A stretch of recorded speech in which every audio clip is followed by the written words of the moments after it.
Esta manhã nós decidimos falar sobre o tema no mundo, mas não do mundo.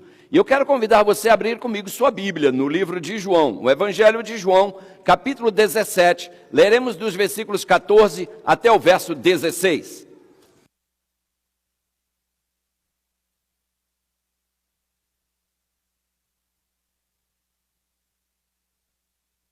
João, capítulo 17.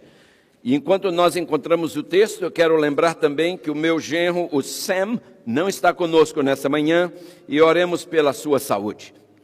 João, capítulo 17, versículos 14 até o versículo 16.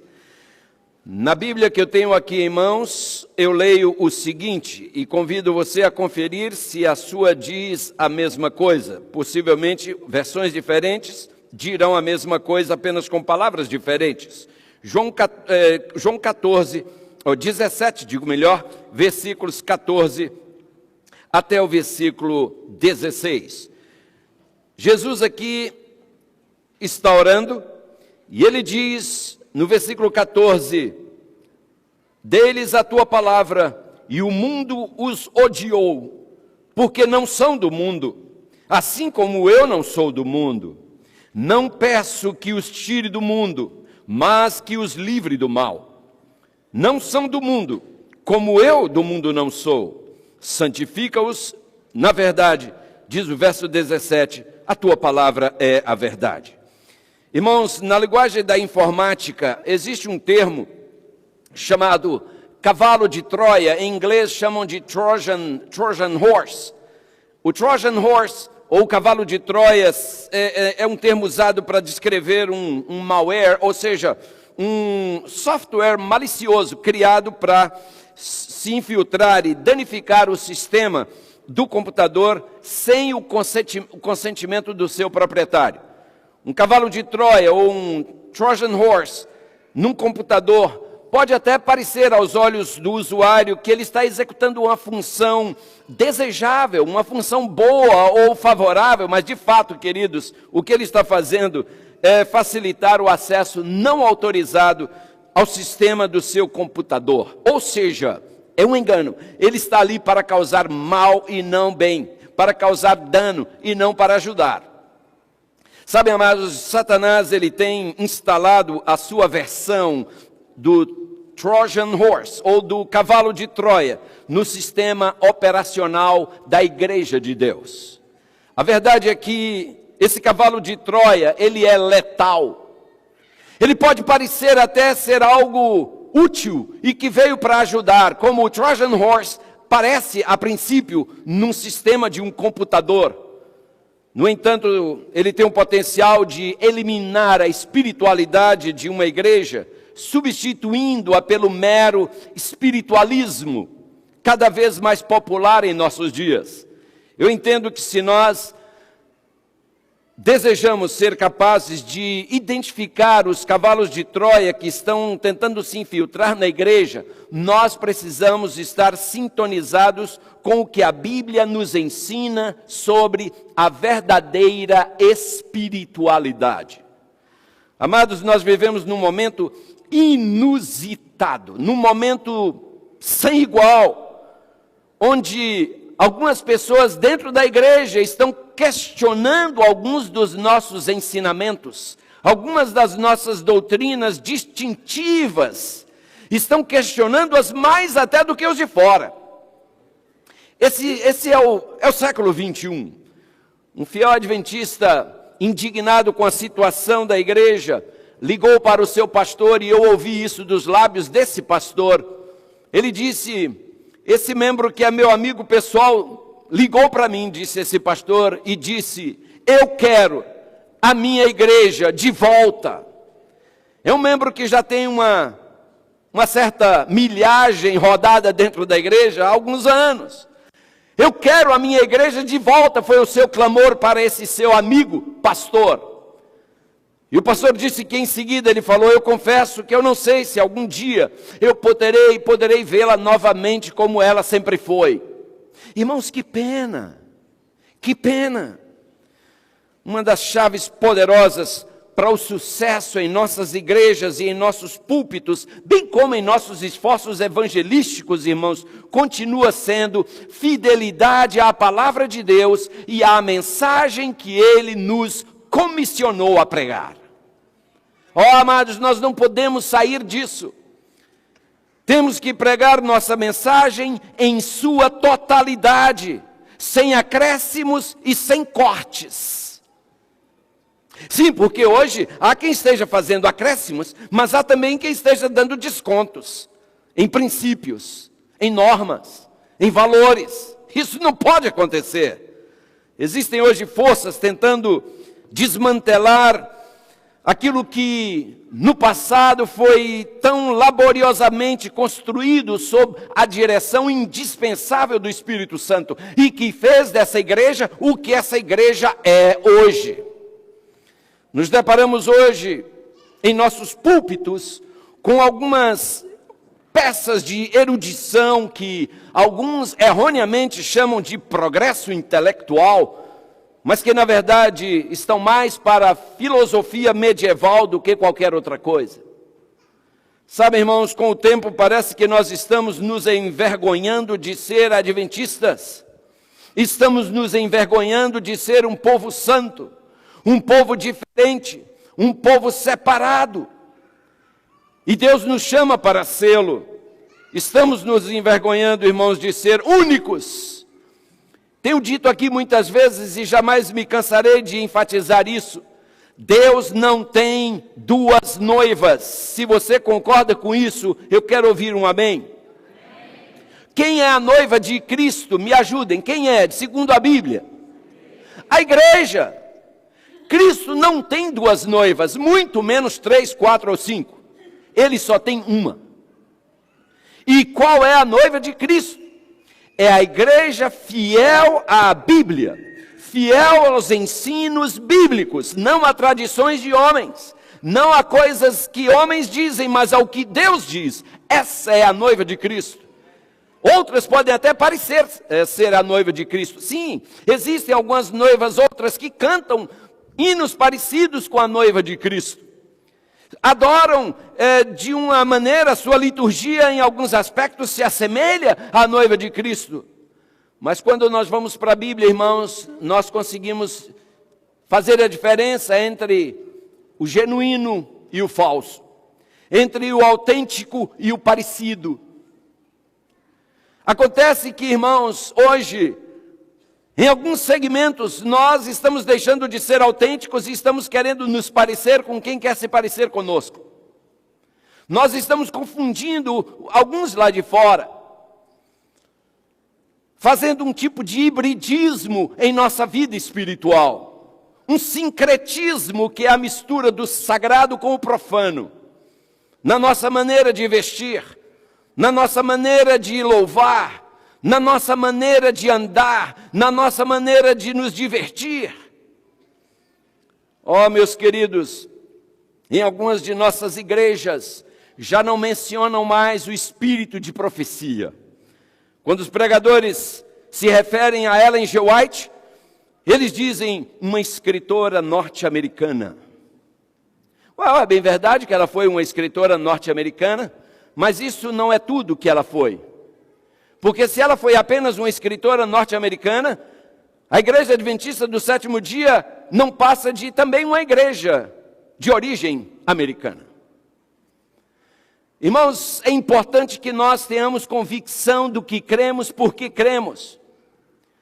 Ellen G. White não é o foco, o dom profético é que é o foco. Deus tem na sua igreja características que a distinguem de outras, e já já falarei um pouquinho mais sobre isso. Mas a minha pergunta continua, irmãos, para onde estamos indo nós?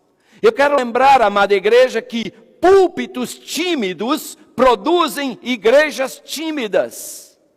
Púlpitos, irmãos, inseguros produzem igrejas inseguras. Púlpitos onde tem-se medo de pregar a verdade, produzem igrejas que também têm medo de testemunhar da verdade. Minha Bíblia diz, irmãos, Quanto aos tímidos, você conhece o texto de Apocalipse 21, versículo 8. João é muito claro em dizer ali que os medrosos, os tímidos, não herdarão o reino dos céus. Cabe um amenzinho aí? No reino dos céus só haverá corajosos. Nós temos que ter coragem, irmãos, de pregar o que nós cremos, mas primeiro precisamos viver o que pregamos. O mundo aí fora está cansado de teoria, o mundo quer ver prática. Amados, Paulo dizia, eu não me envergonho do Evangelho. E ainda em Apocalipse capítulo 12, versículo 17, como eu mencionava minutos atrás, a igreja de Deus, ela é identificada como aquela contra a qual o diabo tem um grande ódio. E ele persegue os descendentes dessa mulher, que são identificados no texto por duas características. Quais são? Guardam os mandamentos de Deus e têm o testemunho de Jesus. Está em Apocalipse 12, versículo 17. Os mandamentos de Deus, todos nós sabemos quais são e onde estão. Êxodo capítulo 20, versículos 3 até o versículo 17. Aí estão os 10 mandamentos.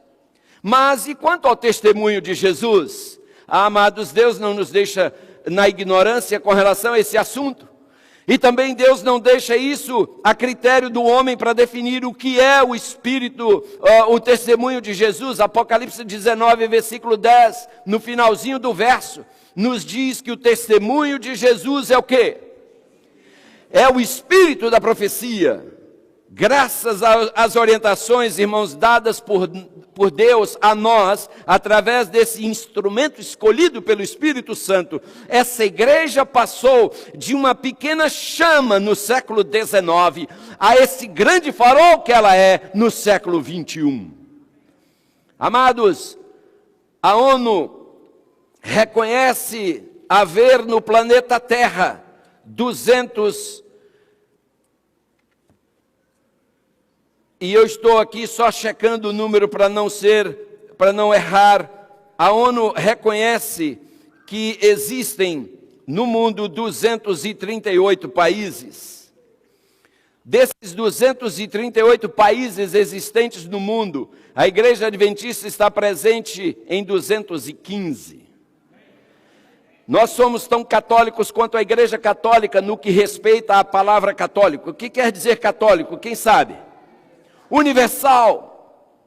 Irmãos, essa igreja tornou-se de um pequeno grupo em 1844 e que foi organizada em 1863. Essa igreja se tornou uma igreja com mais de 20 milhões de membros, espalhados em mais de 200 países pelo mundo. Sabem, amados, a igreja de Cristo está presente em todo o mundo, graças à Bíblia e ao Espírito de profecia, através do qual Deus nos deu instruções de caráter administrativo, mas também de caráter de ordem espiritual. Os escritos do Espírito de profecia têm um único propósito: nos levar para a Bíblia e nos ajudar a entendê-la melhor, a ampliar nosso conhecimento das Escrituras. Volto a lembrar que a Igreja Adventista tem 28 doutrinas fundamentais e nenhuma delas foi extraída de nenhum livro escrito por Ellen G. White. Portanto, a falsa acusação de que nós somos uma seita não tem qualquer fundamento. Falam que nós somos seita apenas para assustar seus membros e impor neles o medo de se aproximar de um adventista. Porque um adventista, quando senta com alguém para estudar a Bíblia, o faz somente com a Bíblia, nenhum catecismozinho da igreja, não. Nenhum livrinho da igreja adventista, não. Só Bíblia. Ontem à noite, depois que fizemos a cerimônia fúnebre, fomos dar um estudo bíblico, minha esposa e eu. Estamos estudando com uma família que só pode ter o estudo sexta-feira à noite. Então lá estávamos nós estudando. E o esposo disse para mim, palavras dele, irmãos, faladas ontem à noite, então estão bem fresquinhas na minha mente. Ele disse que estava conversando com um pastor de uma outra denominação, que é seu vizinho, no outro prédio que ele morava. Ele dizia, ele morava embaixo, eu em cima. Ele disse, ele foi até a minha casa e começou a falar algumas coisas que ele disse, eu sabia que o que ele estava falando não estava na Bíblia. E aí ele contestou, porque o pastor estava falando para ele sobre o arrebatamento secreto. E ele disse, pastor, parece-me que a Bíblia fala que quando Jesus vier, todo olho verá. E como é que é esse negócio de arrebatamento secreto? E ele disse que esse pastor parou, olhou para ele e disse, os adventistas ensinam assim. E ficou calado, ele me contando, ele ficou calado e depois virou as costas e voltou para seu apartamento. Não teve mais argumento. Irmãos, contra a verdade, ninguém pode se manter de pé. E nós precisamos conhecer essa verdade, precisamos viver essa verdade. Ellen G. White, ela nos fala, queridos, dessa plataforma em cima da qual nós temos que erigir, edificar a nossa fé. Ela diz que nós não podemos fugir dessa plataforma. Ela diz que seus escritos são uma luz menor, uma pequena lanterna para nos conduzir a este farol supremo que é a luz maior, a Bíblia. Meus amados, uma vez perguntaram a João Batista, és tu profeta? Qual foi a resposta de João? João Batista disse, eu não. O que Jesus falou a respeito de João nesse sentido? Quem se lembra? Não há nenhum homem nascido de mulher maior do que João, em termos proféticos. Jesus disse que João era o maior profeta que havia. E João disse que ele não era profeta. Impressionante. Um dia alguém perguntou a Ellen G. White, és tu uma profetisa? Ela disse, não, eu não. Eu sou um mero instrumento humano que Deus decidiu usar. Sabe, amados, lamentavelmente entre nós tem havido um crescente grito por parte de um grupo para implementarmos mudanças na igreja. Sim. Esses, em alguns lugares, inclusive, já conseguiram transformar aqui o ambiente do púlpito numa sala de estar. Tem algumas igrejas onde o púlpito já não está mais no seu lugar, essas cadeiras não estão mais no seu lugar, já não tem mais plataforma, porque eles acham que isso aqui já está ultrapassado. Agora tem uns sofás, um tapete, uma mesinha de centro, uma verdadeira sala de estar. Eu fico pensando, qual é o ponto? Qual é o ponto? Porque eu, pelo menos, irmãos, quando estou numa sala de estar, quando eu estou sentado num sofá, eu costumo me jogar e ficar à vontade. Afinal, estou na sala de estar. Mas quando eu estou, irmãos, num ambiente como este aqui, eu sou impelido a adotar uma circunspecção, porque eu não estou numa sala de estar. Eu estou na presença de Deus, no seu santuário. Um Deus que é tão meticuloso, que na Bíblia prescreveu detalhes de como Ele quer ser adorado, prescreveu detalhes de como um sacerdote deve se vestir. Um Deus que se preocupa com detalhes. Olhe para qualquer pássaro com suas penas coloridas e veja se Deus não se preocupa com detalhes. Olha a combinação de cores. Minha esposa de vez em quando diz para mim, puxa vida, se eu fosse pintar esse pássaro, eu nunca teria pensado nessa combinação de cores. Nosso Deus é tremendo. Ele é detalhista do microcosmos ao macrocosmo. Ele cuida de cada detalhe. Lamentavelmente, irmãos, há aqueles que querem transformar a plataforma da igreja num palco. Há aqueles que querem transformar um louvor e estão conseguindo. Em muitos ambientes já o louvor agora é um show. A mordomia já mais se parece com loteria e assim a coisa está indo. Quase num tom de protesto, esses insistem. Nós queremos uma mensagem moderna, desenhada para os jovens. Irmãos, até onde eu entenda, a Bíblia não nos separa por idades, não nos divide por gerações ou por idades. Muito pelo contrário. Se você for a Ezequiel capítulo 4, versículo 6, nós encontramos ali, irmãos, de que pouco antes daquele grande e terrível dia do Senhor, o texto diz que Deus converterá o coração dos pais aos filhos e o coração dos filhos a seus pais. Ou seja, uma evidência da atuação de Deus na igreja dos últimos dias será a cooperação entre jovens e adultos.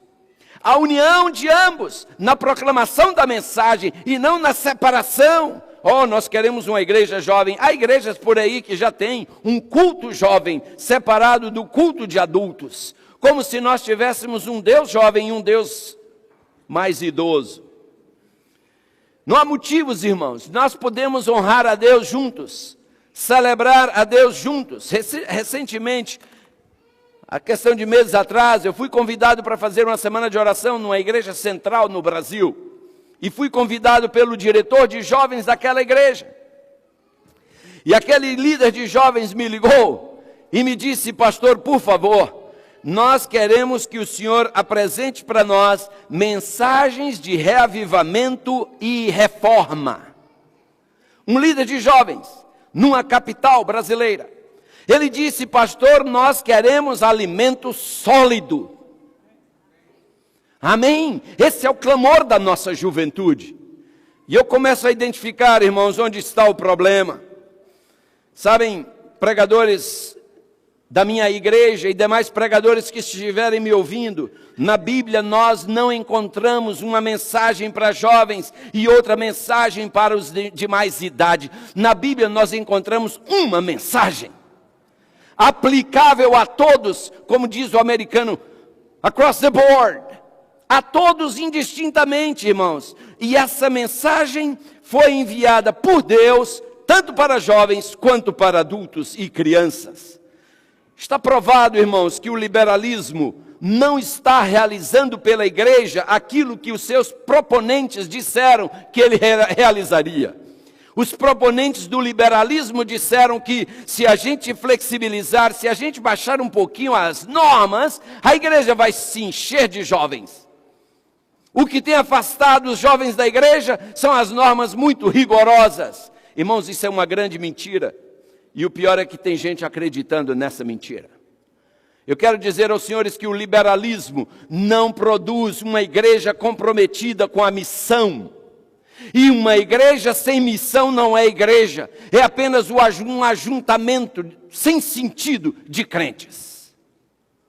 Sim, meus amados, George Whittle, há mais de meio século, ele falou isso aqui. Olhem bem, ele disse: as igrejas com sólidas exigências morais e doutrinárias para os seus membros são as que crescem. Olha, isso foi dito há mais de 50 anos atrás.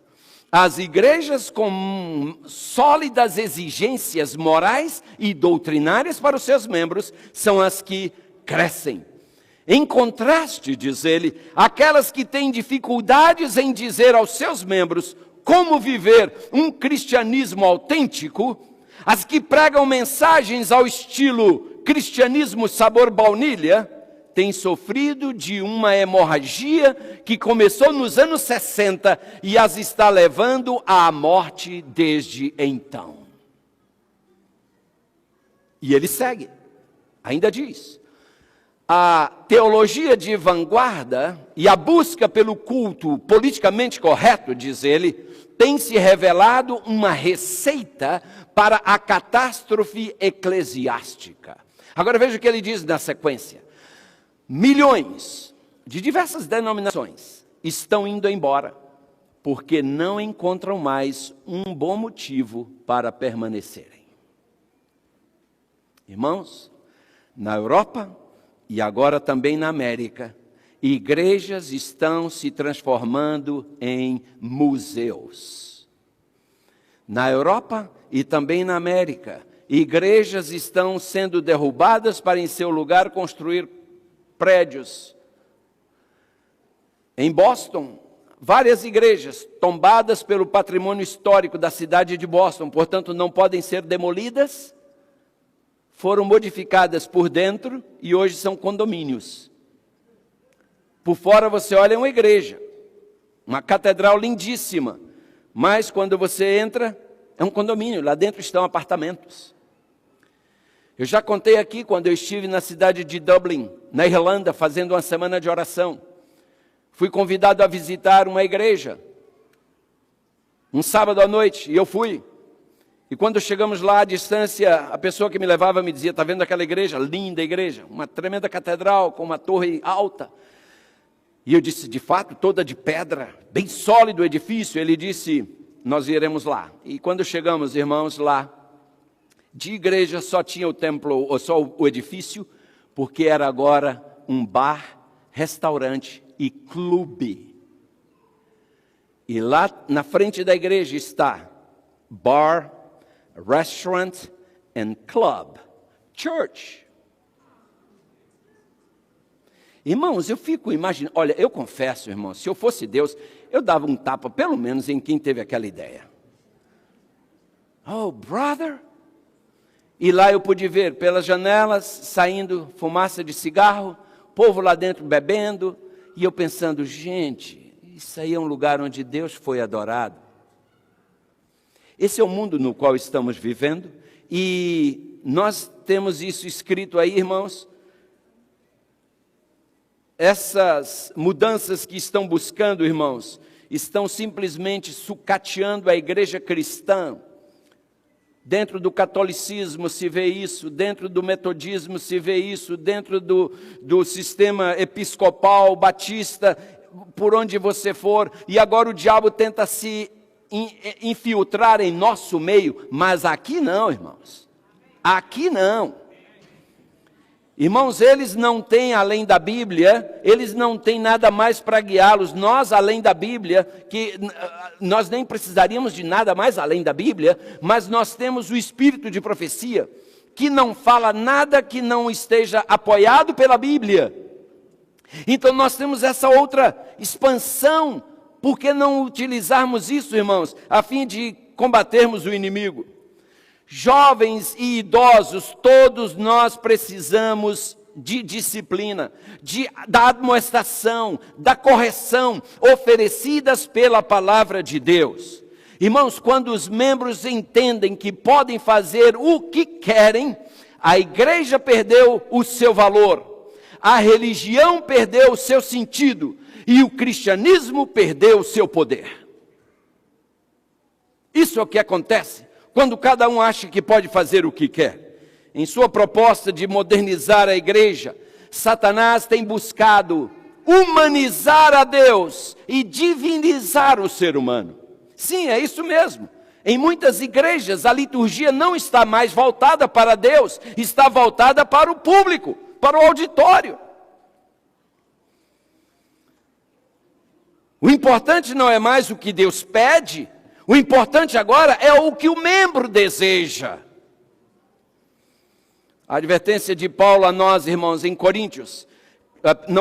em Colossenses, capítulo 2, versículo 8.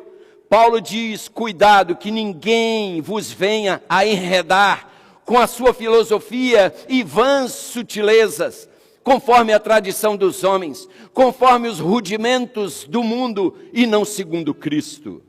Não nos esqueçamos de que Deus, irmãos, Ele mesmo diz lá em Malaquias 3, 6, assim também como lá em Hebreus 13, versículo 8, Ele nos assegura, eu sou o Senhor, eu não mudo, eu sou o mesmo ontem, hoje e eternamente. Nós estamos tratando Deus como se Ele fosse um Deus descartável, um Deus confuso, um Deus que hoje diz uma coisa, amanhã diz outra, mas esse não é o Deus que eu conheço, não é o Deus que eu sirvo. Muitos crentes inseguros em sua fé, e mesmo alguns pregadores, irmãos, temem confrontar as pessoas com a verdade bíblica e perdê-las. Mas eu nunca vi isso acontecer. Até porque, irmãos, se assim fosse, João Batista não teria tido êxito no seu ministério. Aqueles que pensam assim, esqueceram de avisar isso para João Batista, porque João Batista chegou a chamar alguns de quê? Quem se lembra? Raça de víboras. O próprio Cristo, com todo amor, mas chegou a chamar alguns de sepulcros caiados, hipócritas. Ah, meus amados, muitas vezes essa palavra tem que penetrar fundo. E eu não estou aqui advogando, defendendo a agressão verbal a quem quer que seja. Eu estou falando, irmãos, da pregação da verdade. Contato, claro. Com amor, claro, mas também com coragem e com firmeza. Sem acréscimos e sem cortes.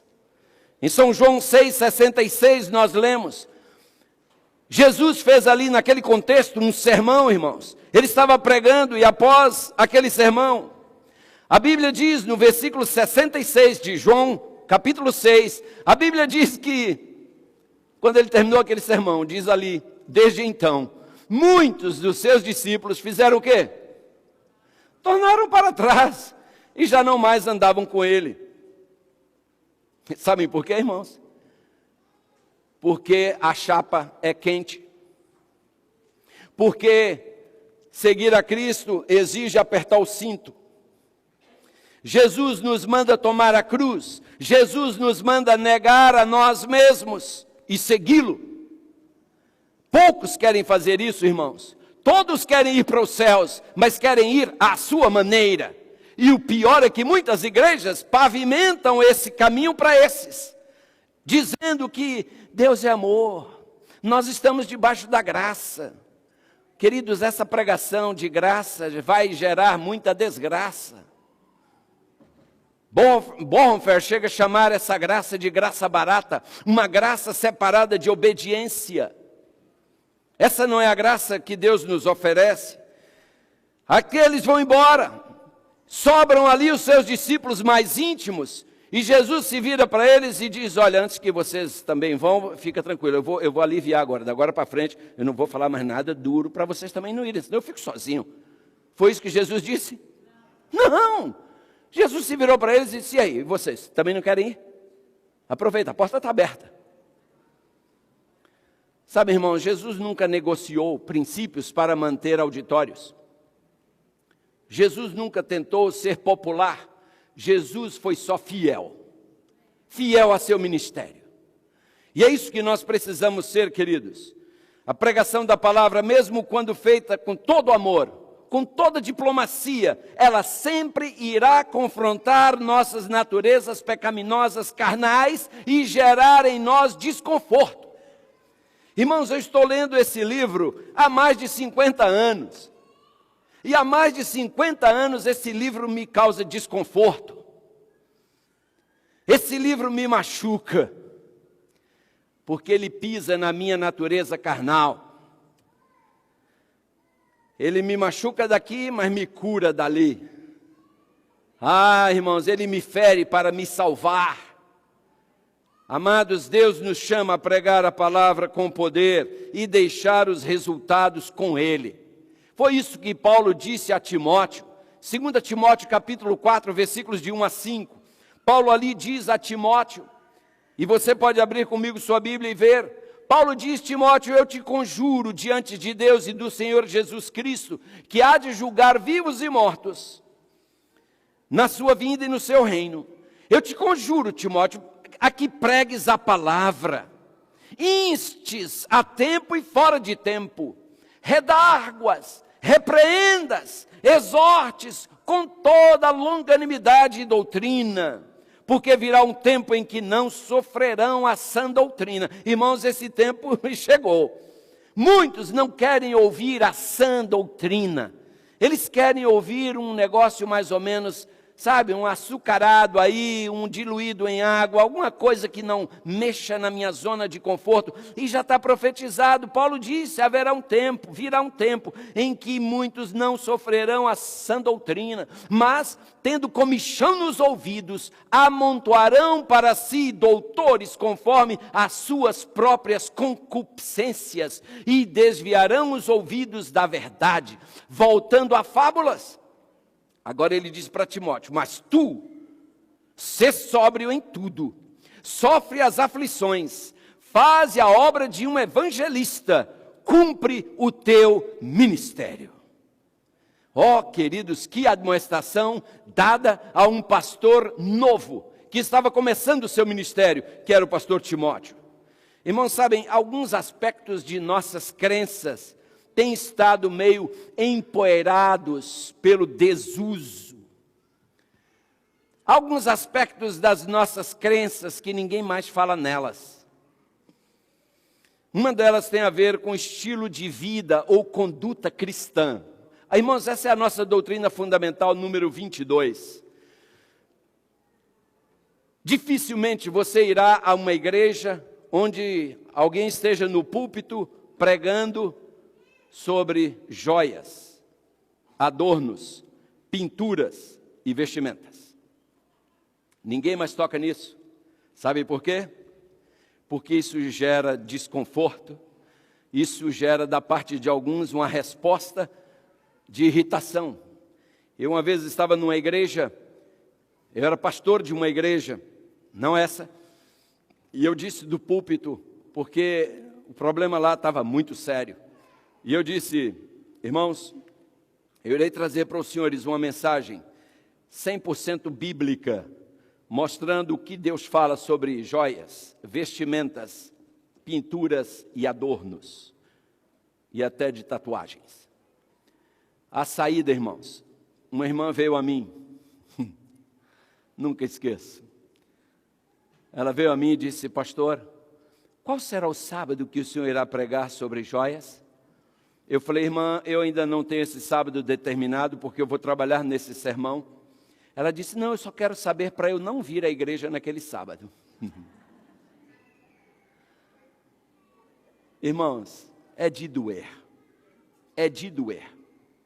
Sabem, o mesmo sol que amolece a cera, endurece o barro. E eu quero dizer aos senhores, meu próximo sermão nessa igreja, eu vou falar sobre joias, pinturas, vestimentas, adornos e tatuagens. Piercings. Até porque, irmãos, eu sei que alguns se usam porque não sabem. Eu preguei sobre esse tema numa igreja, aqui em Massachusetts. E quando eu terminei, a saída veio a mim uma jovem senhora, ela e seu esposo. E ela disse para mim com os olhos arregalados: pastor, eu sou filha de pastor. E eu sei, o pai dela foi meu colega de faculdade. Ela disse: eu sou filha de pastor. E eu nunca soube que Deus fala tanto sobre esse assunto como eu vi hoje. Ela dizia: eu só não uso por respeito a meu pai, mas não por convicção bíblica. Agora sim eu tenho convicção bíblica. E amém por isso. E eu sei, irmãos, que algumas pessoas ficam meio em dúvidas. Ninguém fala no assunto. Será que isso não é apenas uma questão de opinião? Não é não, irmãos? E os senhores verão que nós iremos do Gênesis ao Apocalipse. Toda a Bíblia fala no assunto. Tamanha é a sua importância. Sabe, amados, por que ninguém fala nesses assuntos? Eu não entendo. Porque nós somos chamados para sermos um povo piedoso, um povo que pensa, sente, age e reage de acordo com os princípios dos céus. Porque nossa pátria não está aqui, não é aqui. Isso significa que a maneira como nós nos vestimos, a maneira como nós nos divertimos, a maneira como nós comemos, a maneira como nós nos entretemos, devem corresponder aos mais altos padrões cristãos. Paulo diz: de tudo que se tem ouvido, a suma é: teme a Deus e guarda os seus mandamentos. Salomão diz isso, mas Paulo nos diz: portanto, quer comais, quer bebais, ou façais qualquer outra coisa, ele diz, fazei tudo para quê? Irmãos, quando eu compro uma roupa, eu preciso olhar para aquele modelo e dizer: será que isso aí honra meu Deus? Quando eu me visto, antes de eu botar o pé fora da porta do meu quarto, todos aqui se olham no espelho, e eu preciso responder honestamente à pergunta: essa roupa está honrando o meu Deus? Porque às vezes nós colocamos algumas roupas, irmãos, que fazem a gente parecer um chouriço, ou sei lá, uma salsicha. O que é isso? Essas vestimentas são desenhadas, irmãos, por pessoas com mentes poluídas, corrompidas, pecaminosas, para fazer as santas filhas de Deus estarem vendendo o seu corpo, suas formas, suas curvas, para olhares pecaminosos. A mulher tem que entender que ela não é tão atraída pelo olhar quanto o homem. Portanto, a maneira como uma mulher veste pode levar muitos homens a pecar, especialmente se eles não estiverem numa comunhão melhor com Deus. Então, por que fazer isso? Mas vamos falar sobre isso na próxima oportunidade, irmãos. Embora a gente reconheça que as diferenças culturais influenciam o nosso modelo de vestir, nosso vestuário, de acordo com a Bíblia, deve ser simples, deve ser modesto, deve ser de bom gosto, deve ser decente, deve ser apropriado àqueles cuja verdadeira beleza não se limita ao exterior, mas, como diz a Bíblia, no ornamento imperecível de um espírito manso e tranquilo. Irmãos, a oração de Cristo pela sua igreja foi: não peço que os tire do mundo, e sim que os livre do mal. Ah, meus amados, a sua prece foi: eles não são do mundo, como também eu não sou. De que modo, irmãos, pode um cristão estar simultaneamente no mundo e separado dele? Como? Sob que aspectos deveria o estilo de vida cristão ser diferente daquele do mundo? Os cristãos deveriam adotar um estilo de vida diferente, irmãos, não pelo capricho de serem diferentes, mas porque Deus nos chamou para viver por um princípio. Eu um dia pregava sobre esse tópico numa igreja, falando de joias, de adornos. Creio, irmãos, uma igreja que, quando chegamos ali, ela estava bem fora dos trilhos. Acreditem, quando eu terminei de pregar, eu notei que havia uma senhora nos visitando com 2 brincos enormes. Ao lado dela estava sua filha com 2 brincos enormes. E eu sabia que era a primeira vez que aquelas duas tinham entrado na igreja. A mãe e a filha com os netinhos, com os filhinhos, que ela havia trazido para uma programação dos aventureiros, que ela havia botado a filhinha, porque alguém disse que tinha essa programação, esse evento na igreja para as crianças, mas elas eram de uma outra denominação. E eu estava pregando sobre joias justo naquele sábado, o primeiro sábado que elas entraram.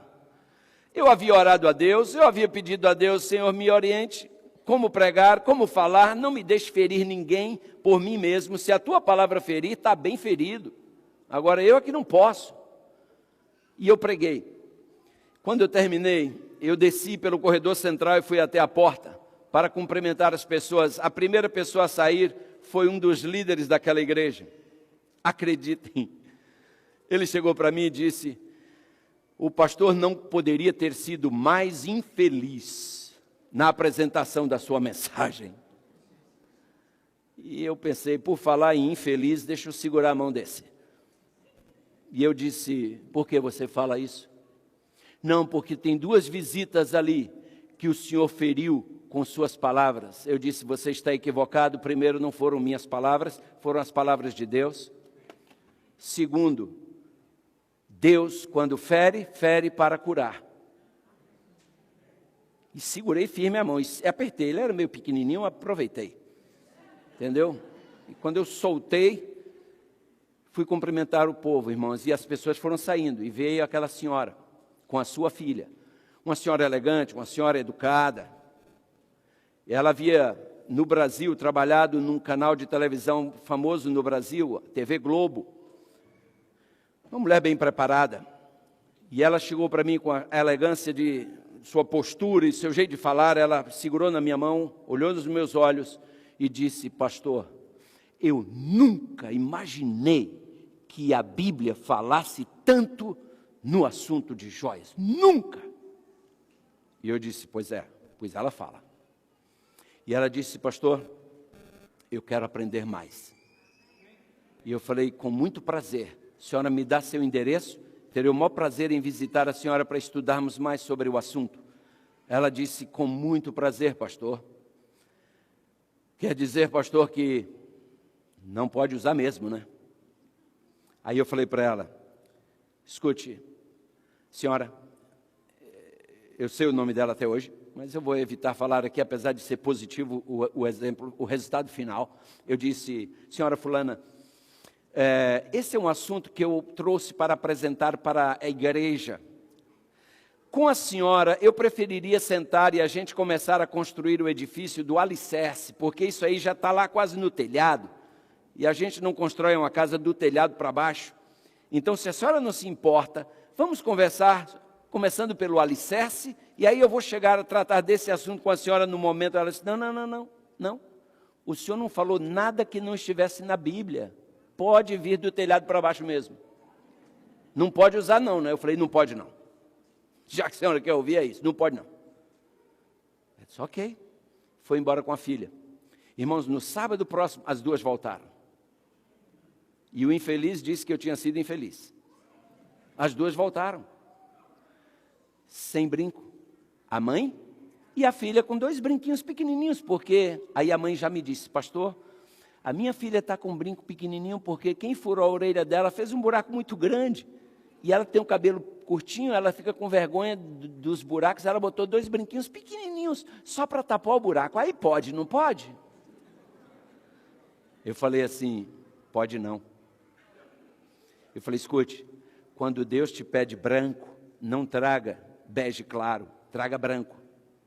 Quando Deus diz que é preto, não venha com cinza escuro, venha com preto. Porque com Deus é sim, sim, não, não. Então o pequenininho não pode não. Pastor, faz sentido, faz sentido. No outro sábado, lá estavam elas duas, com um buraco, sem brinquinho. E eu continuei a estudar com elas duas. Tive o privilégio de batizar a mãe, a filha, o genro que eu conhecia em casa, não tinha vindo à igreja, passou a frequentar, e depois a neta da mãe. Até hoje, todos são fiéis adventistas, são uma bênção para a igreja. Num sermão que eu não poderia ter sido mais infeliz em apresentar, de acordo com um infeliz. Sabem, amados, essa igreja é de Deus, essa mensagem é de Deus. E eu digo aos senhores, eu gosto muito de ter amigos, eu gosto muito de receber sorrisos, eu gosto muito de abraços, eu gosto muito de tudo isso, irmãos. Mas eu não posso comprometer a mensagem por causa disso. Eu estarei sendo sempre fiel ao que Deus me manda pregar, até o último dia que eu tiver o privilégio de estar de pé, respirando e pregando. Que Deus abençoe a nossa igreja. Que Deus nos ajude a ser cada dia mais semelhantes a Jesus. Eu, irmãos, e a minha casa serviremos ao Senhor. E eu quero dizer aos senhores que quando eu digo a minha casa, não me limito à minha residência e minha família íntima. Essa é minha casa. Vocês são meus irmãos, vocês são minha família. E nós serviremos ao Senhor. Que Deus nos abençoe. Amém.